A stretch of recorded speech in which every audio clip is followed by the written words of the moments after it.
नमस्कार। आज हम एक बहुत ही दिलचस्प सवाल पर बात करने वाले हैं। सवाल ये कि अल्फ्रेड नोबेल ने आखिर गणित को नोबेल पुरस्कारों की लिस्ट से बाहर क्यों रखा। हमारे पास इस पर why Alfred Nobel omitted mathematics लेख से कुछ जानकारी है, तो देखते हैं क्या पता चलता है। अक्सर हम किस्से सुनते हैं, कहानियां हैं कि नोबेल की किसी गणितज्ञ से कोई अनबन थी या शायद कोई प्रेम प्रसंग का मामला था। हाँ, ये कहानियां खूब चलती हैं। पर क्या इनमें कोई सच्चाई है?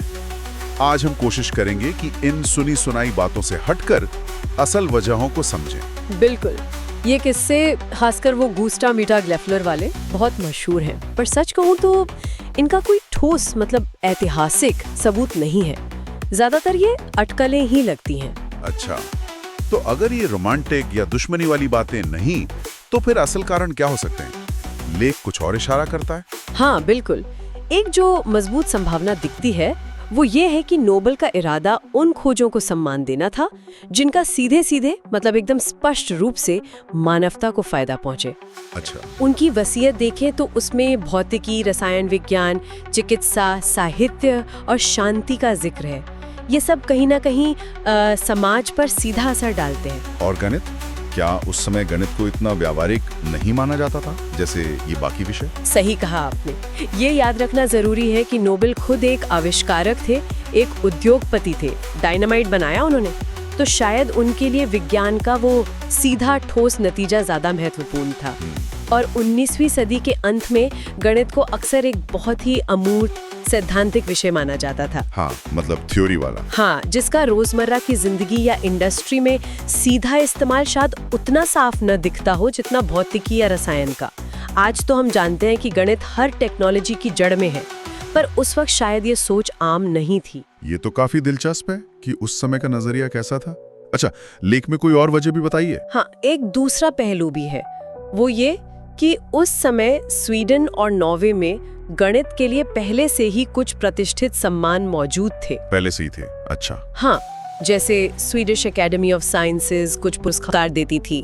फिर किंग ऑस्कर द्वितीय ने भी कुछ पुरस्कार शुरू किए थे जिनमें गणितज्ञों को भी सम्मानित किया जाता था। तो क्या ऐसा हो सकता है कि नोबेल को लगाओ कि भाई गणित के लिए एक और पुरस्कार की जरूरत ही नहीं है, क्योंकि उसे पहचान तो मिल ही रही थी? ये बिल्कुल मुमकिन है।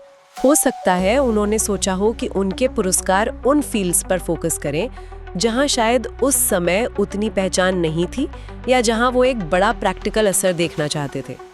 इसका मतलब ये नहीं कि वो गणित का सम्मान नहीं करते थे, बिल्कुल नहीं, पर शायद उन्हें लगा कि उनका योगदान कहीं और ज्यादा जरूरी है। और फिर कहानी में एक और मोड़ आता है, काफी बाद में 1969 में, जब अर्थशास्त्र के लिए पुरस्कार शुरू हुआ। हाँ, अल्फ्रेड नोबेल की स्मृति में आर्थिक विज्ञान में नोबेल मेमोरियल पुरस्कार। हाँ, मेमोरियल प्राइज। ये स्वीडन के केंद्रीय बैंक स्वेरिजेस रिक्सबैंक ने शुरू किया था। तकनीकी तौर पे ये ओरिजिनल नोबेल प्राइज नहीं है। अच्छा। लेकिन इसे दिया उन्हीं के साथ जाता है और उतना ही सम्मान है इसका। पर इसके बावजूद गणित के लिए आज भी कोई अलग से नोबेल श्रेणी नहीं है। लेकिन गणित में जो बेहतरीन काम होता है उसके लिए तो आज बड़े सम्मान है ना? अरे बिल्कुल, गणितीय उपलब्धियों को अब बहुत ऊंचे स्तर पर सराहा जाता है। फील्ड्स मेडल है। हाँ, फील्ड्स मेडल, जिसे अक्सर लोग गणित का नोबेल भी कह देते हैं। और एबेल पुरस्कार भी है, जो गणित में जीवन भर की उपलब्धियों के लिए दिया जाता है। हाँ। तो ये दिखाता है कि दुनिया गणित के महत्व को समझती है पूरी तरह,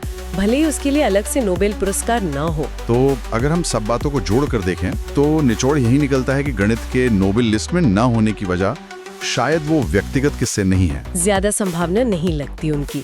हाँ, बल्कि नोबेल की अपनी प्राथमिकताएं थी, व्यवहारिक लाभ पर जोर, और शायद ये भी कि गणित के लिए उस समय दूसरे मंच थे।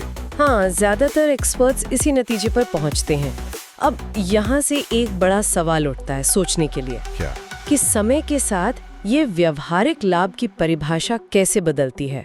सोचिए, आज का जो डिजिटल युग है, जहाँ आर्टिफिशियल इंटेलिजेंस है, क्रिप्टोग्राफी है, सब कुछ गणित पर टिका है। हाँ बिल्कुल। अगर अल्फ्रेड नोबेल आज अपनी वसीयत लिख रहे होते तो क्या वो गणित को शामिल करते?